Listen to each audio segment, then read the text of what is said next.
We finally got the long-awaited second GTA trailer, and Rockstar did not disappoint. It had that Vice City vibe along with plenty of action, some funny characters, and it looked absolutely gorgeous, with the trailer being captured on the PS5, which will hopefully bode well for the future.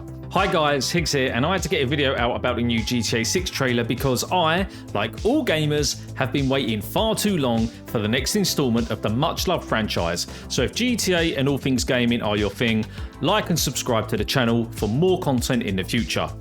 I'm going to leave the trailer playing in the background whilst we go through it. First, I'd like to say that Jason has been hitting the gym and looks buff compared to all the other images that we've seen and the other trailer. Could this point to there being gyms in the game again where we can work out and get fitter just like San Andreas? I personally hope so, as that adds more immersion to the game.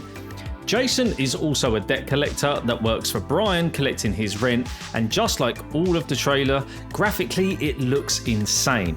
The level of detail needs to be applauded here. It looks absolutely gorgeous. After collecting his money, we can see him hitting the beach gym, which goes back to my first point: are we going to be getting the option to work out in game again? Next, he picks up Lucia from prison, who looks gorgeous, and I'm not sure how the creeps on social media keep saying that she's ugly and fat. Their minds are warped. I absolutely swear she looks gorgeous. She's got a nice curvy body. You guys just, I don't know, stay in your corner and just shut the fuck up, please. Another level of detail here is the ankle tag on Lucia. She's out on license, and it will be interesting to find out in the story how she gets the tag off and commits all these crimes without getting caught. I'm sure she will get caught at some point, but obviously with a tag on, it would be easier to track her down. Also, we can see her doing community service, so maybe the wanted system has been redone and upgraded. And if we do get caught, there are consequences and we have to do some form of community service or something like that. If so, that would be epic. After this, we get to see how good the lighting is. The red lighting is reflecting on Lucia's arm as she jumps up here, and the monitor is clearly showing in her glasses. And the security guard's head is nice and shiny due to all that sweat. These small details all add up and make the game look beautiful. Even I'm kind of speechless, to be honest, to find the words how great this trailer looks. Is quite difficult, to be honest. I'm sure you'll all agree with me. It looks absolutely insane. Even here, with the reflection on the bottles and Jason's watch clearly detailing the time, I don't know, it's just really good to see. Here we get our first look at Cal, who's Jason's friend, and he is such a vibe. I absolutely swear he looks ultra cool, especially in some of the pictures we're going to see in a minute in the video. Are we getting a partnership with Sony as well, as there seems to be a PlayStation controller and console in the trailer? I know there has been chatter of this happening, and with the trailer being captured on the PS5 as well, it all points towards that being true. Another thing I hope for is music or radio stations while we are on foot, and with Lucia having some earbuds in, hopefully that's a signal to having this in game. I know this is kind of reaching right now because it is just a trailer, but these little details do make you hope that we're going to get some of these much desired changes in the actual game. Overall, the trailer was fantastic, but I do think it was more for the shareholders, as in the last earnings call, Rockstar did promise and say it would release this year. And seeing another trailer would definitely settle those nerves of the shareholders. We've got to be real here, guys. Obviously, there wasn't no gameplay, so if they was to showcase it purely for the fans, we would have seen some form of gameplay. I think it was just them to let everyone know, especially the shareholders, to say, look, this is real, this is happening. We actually got a date at the end of this trailer, which is coming next year in May. So that kind of solidifies it. Fingers crossed there is no more delays, because I don't think I can wait any longer either. Overall, the trailer was a success and showcases the beauty of GTA 6. My only concern is if the game has all this graphical detail, it will struggle to run at 60 FPS. I don't know about you, but I do struggle to play games at 30 FPS now. It kind of strains my eyes, and I end up just putting a game down no matter how good it is, because I'm not going to play a game if my eyes are hurting me. I do hope it can get near to that 60 FPS mark, but we'll leave that for guys like Digital Foundry to let us know on that one. I do think the PS5 Pro will be okay though, but I am slightly concerned about the others.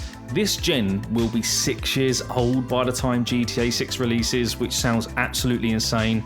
and that might be an issue, although we know how GTA ages perfectly, so the next gen should handle this absolutely fine. Well, you'd like to think so anyway. What we do know is GTA 6 will be huge with lots of different and new places or regions to explore. Vice City is here, but it looks absolutely great. Visually, it looks insane. Obviously a step up from Vice City because that was years and years ago, but it just looks really good with its vibrant lights and nightlife with lots of partying. But then we've got its more rough places we can see here during the daytime with them guys on the quad bikes with cool artwork and graffiti in the background. Then a new area called Leonida Keys, which is a more casual place with bars, jet skiing and some boat parties. Even the iguana looks good, for fuck's sakes. Grass Rivers is the more kind of wetlands area where you will encounter gators and possibly do your drug runs and deals, with the swamp bushes being a great place to hide. Then we got Port Gellhorn. This is more of a rundown area and has been left to the criminals to take over, with shady hotels and strip clubs and dirty dealings going on. I've got a feeling we'll be coming here to settle some scores or debts. And then we've got Ambrosia. This is more of an industrial epicenter of GTA 6 with the biker gang final chapter reigning supreme over anyone else. For some reason, I'll feel we'll be up against them as well because it wouldn't be GTA without us going up against a biker gang at some point. And then we have Mount Calaga, a national park where hunting, fishing and off-road trails are enjoyed and no doubt where bodies are buried. We have hillbillies and radicals which live around these parts, so expect this to be an absolutely wild place to go. I can't wait to go here. We also get a look in more detail about the characters in GTA 6. We obviously know about our dual protagonists, Jason and Lucia, but we have more info on the others. So Cal Hampton, who I briefly mentioned earlier, he's Jason's friend and a fellow associate of Brian's. Cal feels safest hanging at home, snooping on Coast Guard comms with a few beers and some private browser tabs open. Then we got Booby Ike, what a name. Booby is a local Vice City legend and acts like it, one of the few to transform his time in the streets into a legitimate empire spanning real estate, a strip club and a recording studio. Booby's all smiles until it's time to talk business. I think we're all smiles when we see boobies. I'm sorry, I'm actually going to leave that in there. Then we got Draquan Priest. Draquan was always more of a hustler than a gangster, even when he was dealing on the streets to make ends meet. Breaking into music was the goal. Then we got Real Dimes, I'm going to say that is. Baylux and Roxy, aka Real Dimes, have been friends since high school. Girls with the savvy to turn their time shaking down local dealers into cold hard cash via spicy rap tracks and a relentless social media presence. Then we got Raul Batista. Confidence, charm and cunning. Raul's a seasoned bank robber, always on the hunt for talent, ready to take the risks that bring the biggest rewards. And then we got Brian Hedder. Brian's a classic drug runner from the golden age of smuggling in the Keys, still moving product through his boatyard with his third wife, Laurie. Brian's been around long enough to let others do his dirty work. I've got a feeling we're going to be doing a lot of work for Brian when the game does release. So as you can see, we have got given a lot of new info today, which is really nice from Rockstar, but we still have a year to wait, and that's just a year too long in my opinion. Oh, so gutted it's not coming out any sooner, I really am. But if it means that devs don't need to crunch and work insane hours, and the game's gonna be kind of flawless when it comes out with hardly no bugs and be as pristine as it can be, I think it's worth the wait personally. But guys, let me know what you think down in the comments about the trailer and all the other bits of info. Some of the stuff I have read you can find over on Rockstar's website, which I will put a link down in the description below.